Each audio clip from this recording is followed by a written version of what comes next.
Welcome to Agatha Christie She Watched, our spoiler-heavy look at the movie and TV adaptations of the mystery genre's greatest writer.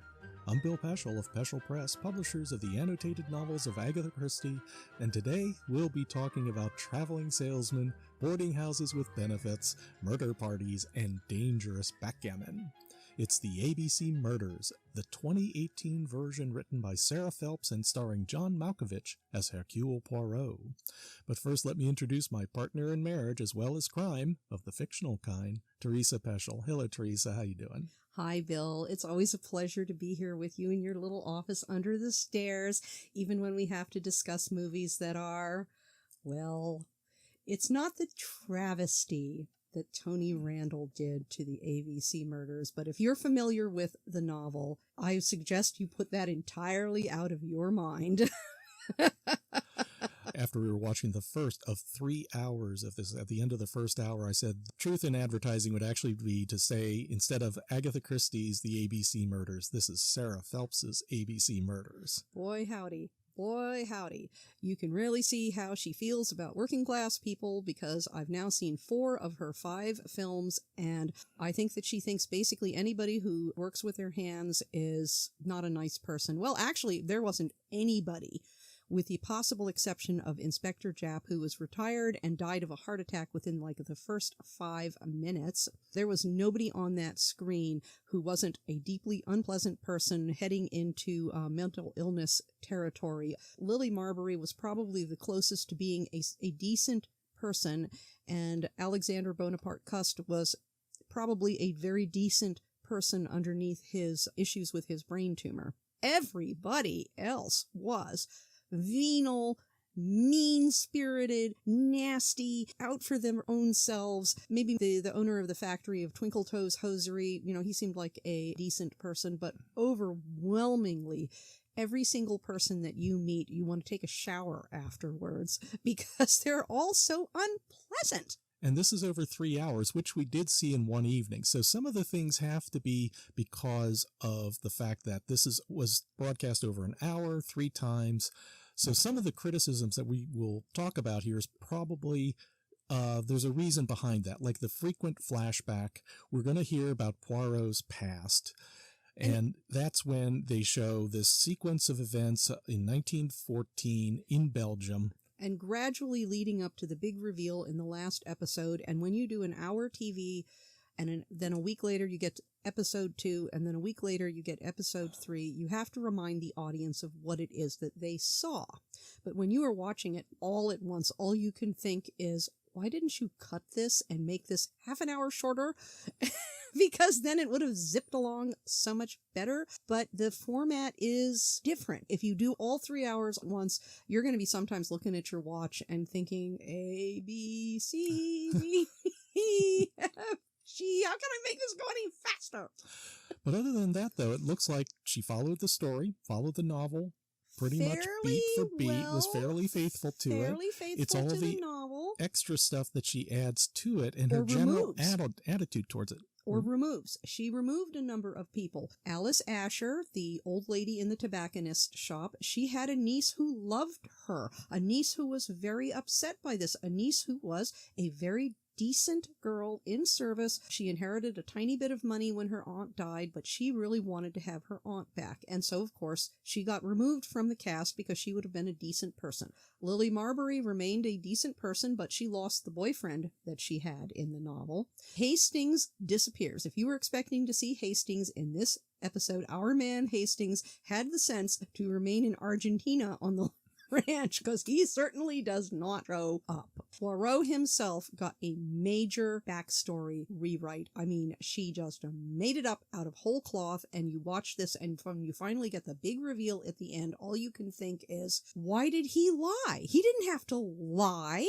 He could have just said, I used to be a priest, and now I'm not. Now I'm a private detective. He didn't have to lie and pretend that he was a policeman, and you are never given a reason why he lies and pretends to be a policeman. That made absolutely no sense. He could have said he was a farmer. He could have said anything. But he lies about being a policeman for no discernible reason other than, hey, he read a lot of mysteries and he decided that was a good cover story when he came to England, I guess. But that didn't make any sense. But it may be also that he decided to abandon the priesthood for a reason which I'm still not quite sure about, because the situation was, and since as long as we're talking about the spoilers, here's the big spoiler at the end, because all this, the flashbacks are always the same. It opens up on this field. They're coming. Somebody is shouting, they're coming. There's a gunshot. Man falls out into the field. There's a close-up on this young boy's face, very concerned about something. And people are inside the church waiting for the Germans to arrive. And for those of you who are unfamiliar, during the rape of Belgium in World War I, it is perfectly true that, yes, the culture of Beethoven and Goethe, in addition to mass slaughter, would burn entire churches full of people. This did happen.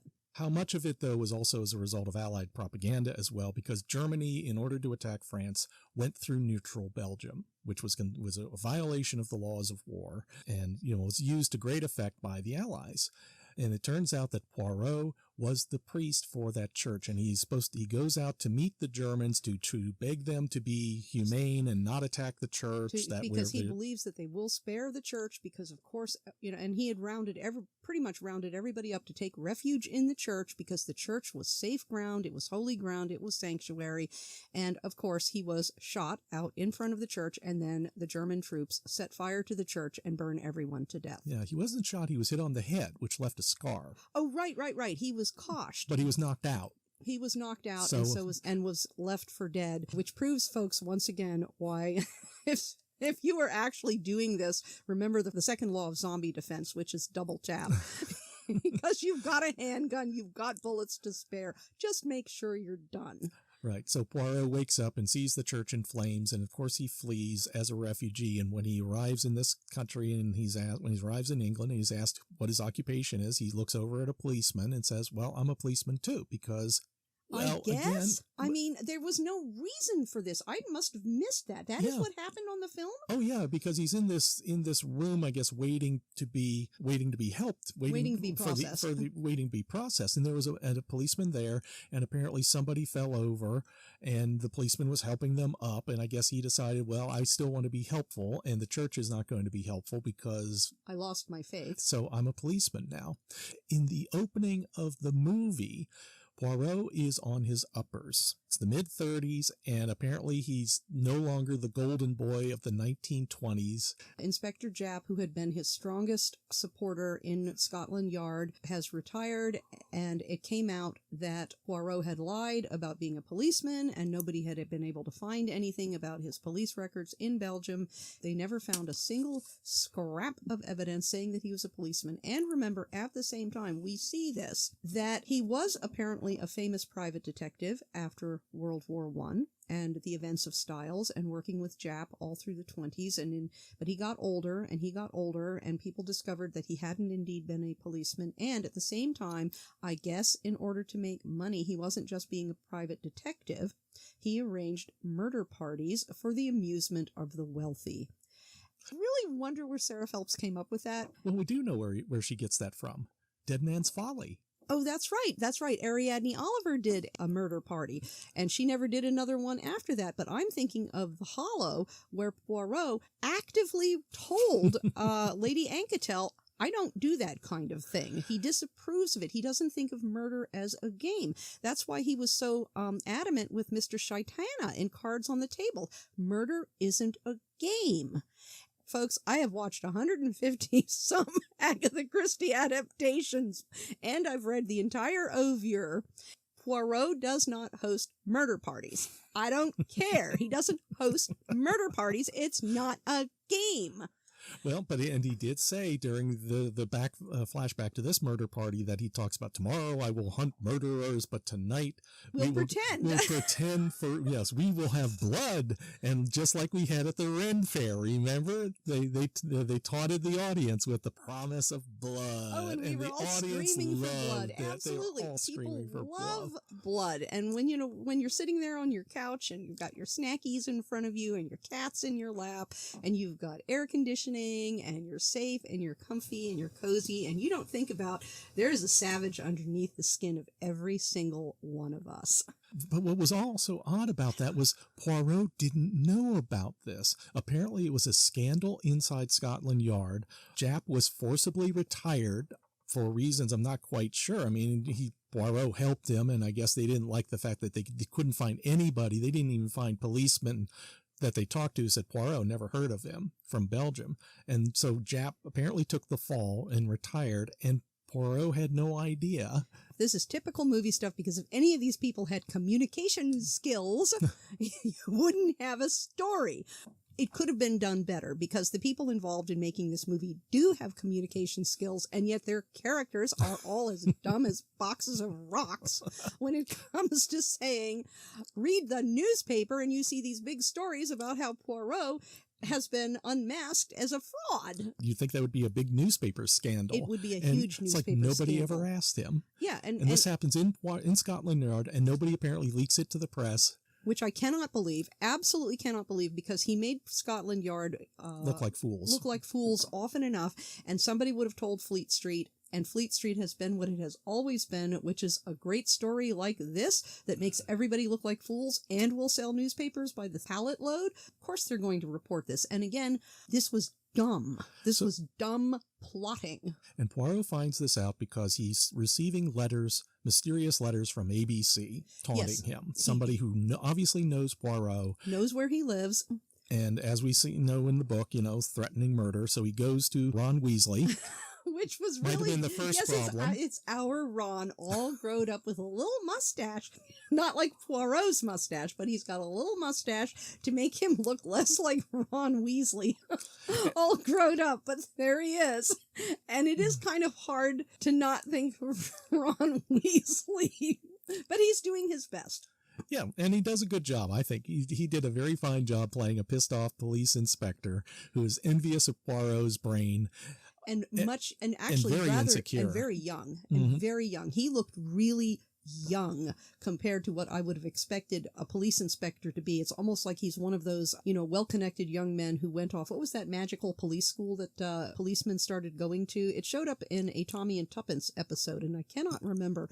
Hempstead or something like that? Yeah, something like that. It was Scotland Yard attempt to get away from patrolman Plod and turn him into a better trained policeman with prospects of advancement up into the system. Rupert Grint turns Poirot away and actually tells him about Japp, so he gets to go to see Japp in the country. He's raising vegetables. And again, poor communication skills. These people don't talk to each other. He and Japp were like buds for decades. Yeah, and Poirot said, if I'd known you were retiring, I would have raised a glass for you. And he just says, well, they're English, they don't talk like this. And Japp doesn't say why he retired, but he does say, would you stay? I have a ham, I have a meat pie, I have this horrible British cooking. And Poirot says, well, since you're asking and you're my friend, yes, I will stay and eat your vile English food. And I would think that English cooking, like any other kind of cooking, can be done very well. But he goes to Japp with the notes, and Japp is, and of course now we get an idea that of the underlying theme that Sarah Phelps is introducing, which is those wonderful immigrants that lend such vitality to the country, and how Englishmen hate them, and we should hate Englishmen who hate people who come in and take their jobs. And this was another internal contradiction too, because remember, John Malkovich as Poirot, and he did a fairly credible job as Poirot, although his accent was really sketchy. It was. I think that's sort of why he spoke so softly, so he didn't have to try to. to try to sound like he was Belgian. And you long for David Suchet, you really do. But anyway, Poirot apparently doesn't know that Scotland Yard loathes him. He doesn't know that he's been unmasked as a fraud. He's never seen a single newspaper story saying the Belgian fraud has defrauded the entire country, and that's why he's now living off of his investments in his nice apartment in this nice building. And at the same time, in addition to the letters that he gets from ABC, when you see him get mail, every single time he gets mail, he gets lots of mail. Now, I know this was a letter writing culture, but Poirot takes the time to share some of his letters with a Jap, and they are almost uniformly, "You vile Belgian fraud, you frog, go back to Europe where you came from." How could Poirot not know? He's supposed to be the smartest man in the room, and I just couldn't buy it. Well, don't forget, when they raided his office, when they raided his home and took everything, they also found his fan mail. They found his fan mail, too. He kept those. So he kept both. He kept the fan mail and the hate mail. But again, I can't believe that all of that hate mail that he got, remember, he had a lot of mail. He didn't know he'd been unmasked as a fraud. His hate mail writers would have said, "You fraud." Now, there's other elements as well, because there's posters, anti-immigrant posters from some organization, which I assume is the National Front. There's this symbol of a lightning bolt. And some that's Oswald Mosley's brown shirts, isn't it? Yeah. Sort of, not quite like Oswald Mosley, but that's who they never said specifically, but they want you to think of that. And you see people as well, including his next door neighbor who delivers misdirected mail, and she's wearing the little pin as well. So this again is something that Sarah Phelps made Poirot rude to her, and Poirot was never rude. He would have looked at that pin and said, "I have lived in this country for numerous years. Thank you for giving me my mail." He wouldn't have been rude and slammed the door in her face. Again, I've read all of the novels and I've watched over 100 adaptations, and Poirot is not rude, even to people like that. But what's also interesting is that he's rude to his inferiors, but not to his superiors.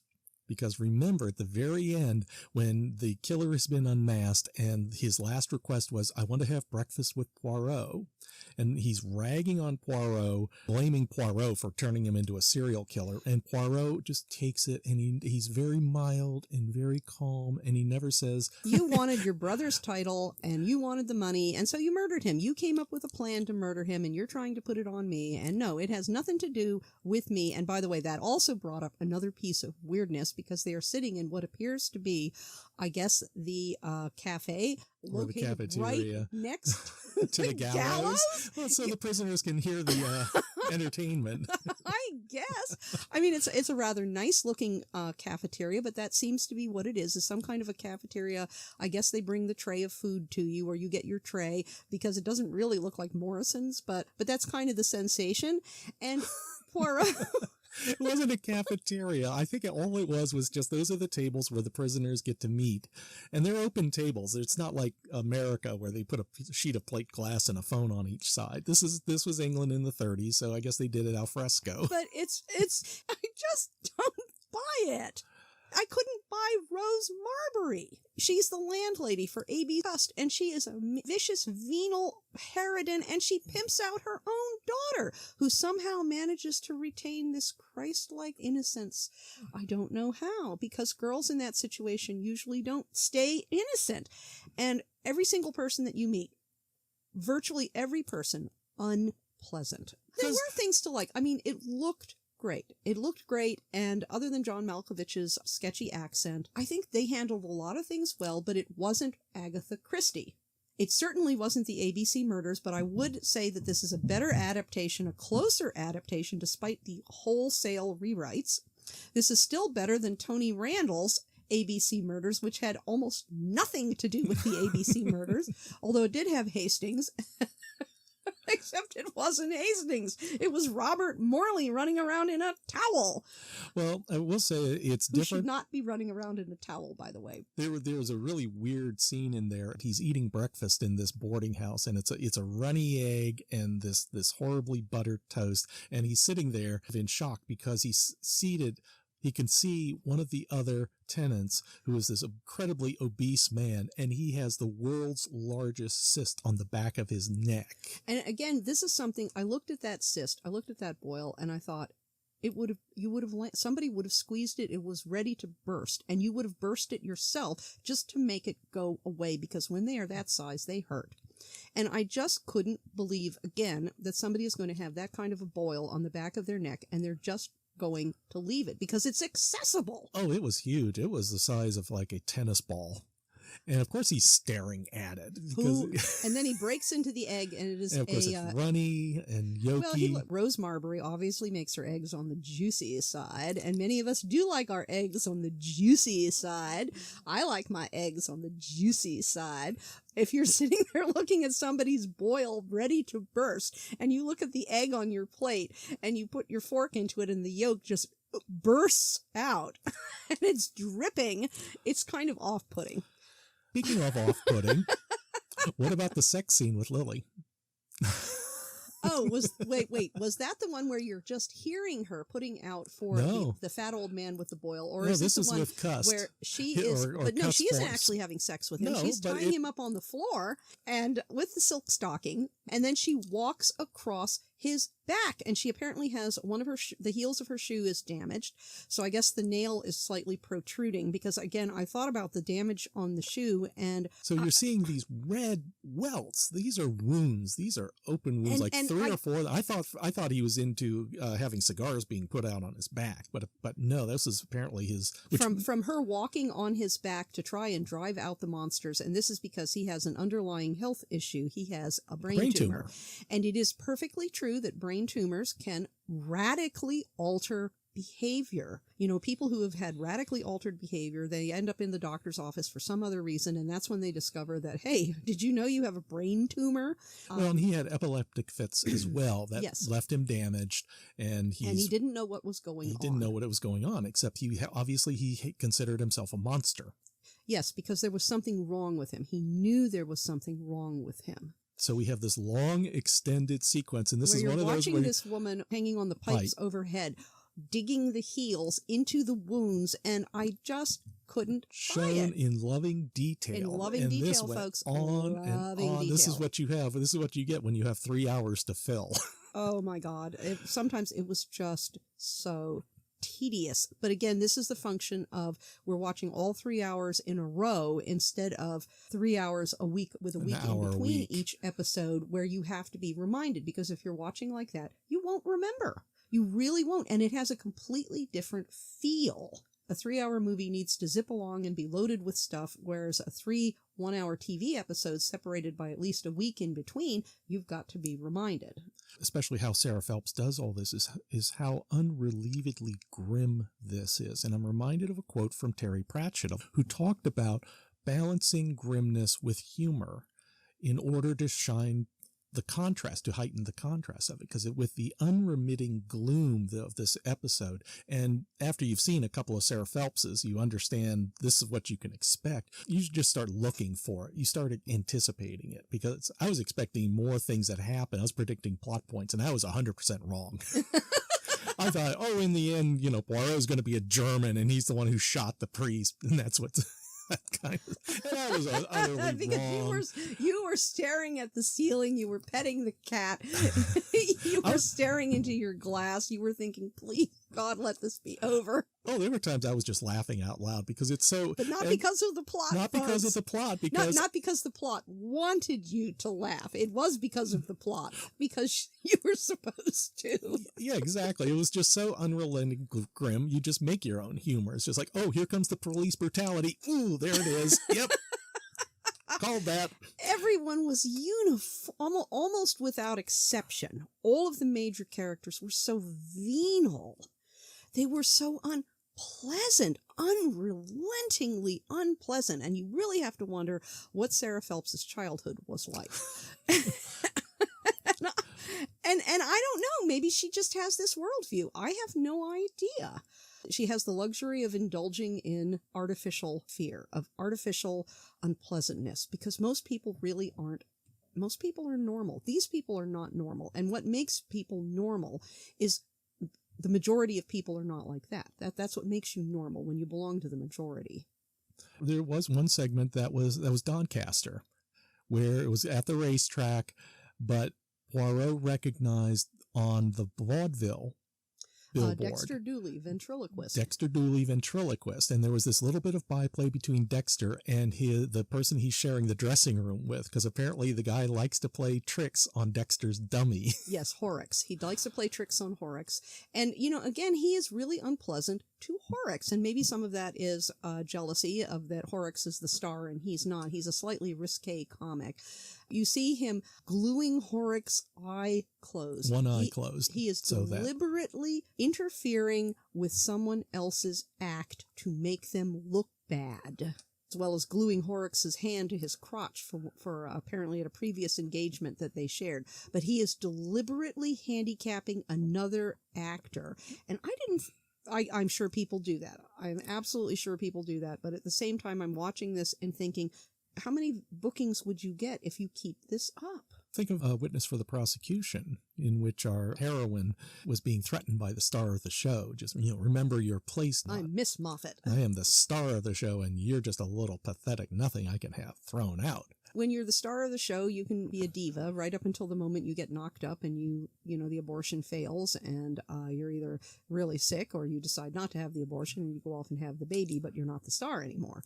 Even when it was funny, it was mean-spirited. There was a non-mean-spirited person there, and it was, of course, Wilbur the dog. Wilbur is the pug belonging to Sir Carmichael Clark. This is where, if you know anything about mysteries, one of the great tropes of mysteries is the dog who didn't bark in the night. And so there's Sir Carmichael out there walking Wilbur in the dark, and he is being menaced, and Wilbur is not going hysterical, lunging for the attacker. And that tells you at that moment, if you were paying attention and remembering your mystery tropes, if the dog doesn't attack, it's because the dog knows who it is.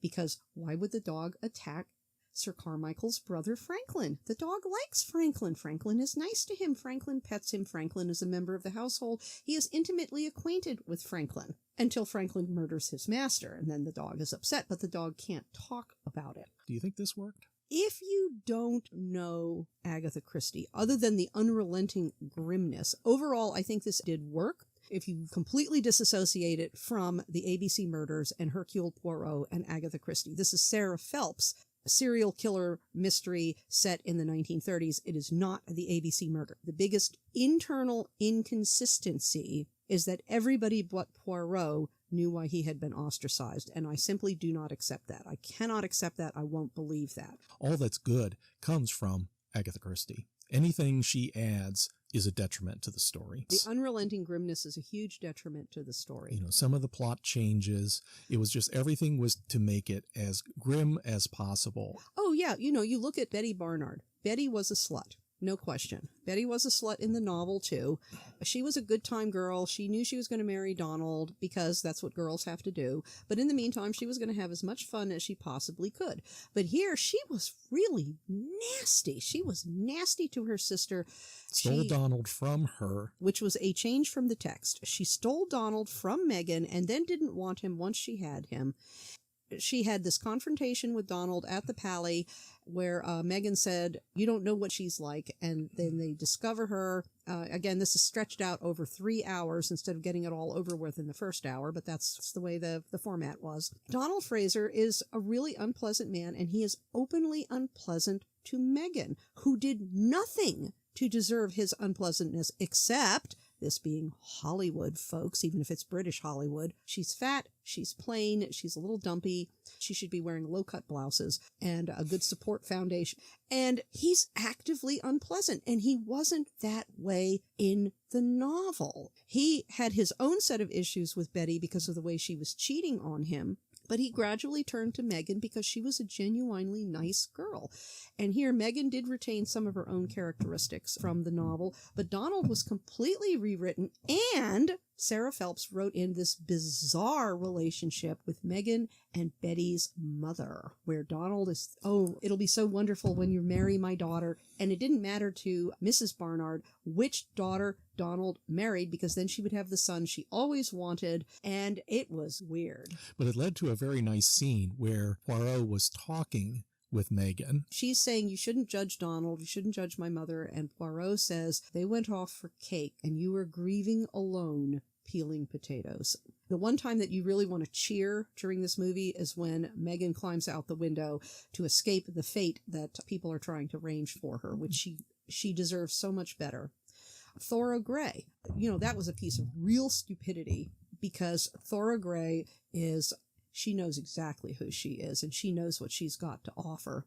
I can't believe that when Sir Carmichael, whom she has been his confidential secretary for some time, she's a member of the household, Lady Carmichael knows what a scheming wench she is, but I can't believe that she would be stupid enough that when Sir Carmichael is sobbing over his wife's imminent demise from cancer, that she would go up and basically vamp him. A smart girl like that, she would be sympathetic. Oh, Sir Carmichael, this is so sad. I'm so grieving for you. If there's anything I can do to make it better, if there's anything I can do to help, please just let me know.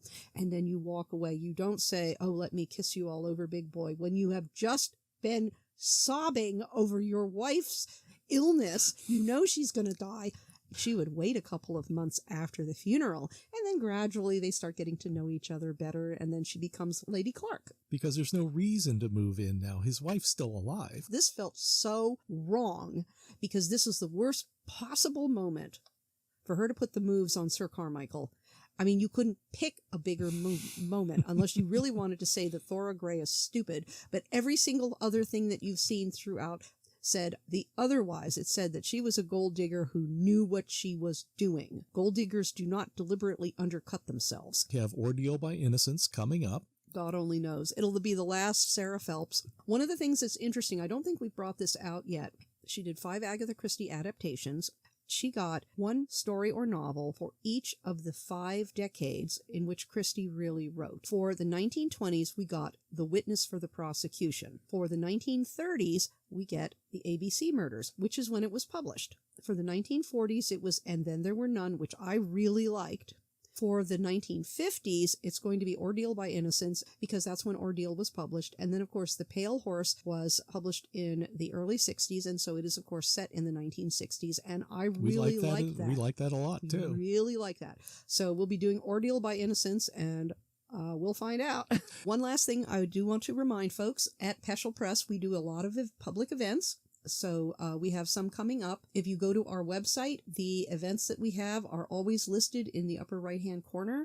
And we also put them on our Instagram feed, on our newsletter, sign up, and on our Facebook page. So if you want to meet us in person and talk about Agatha Christie, you can.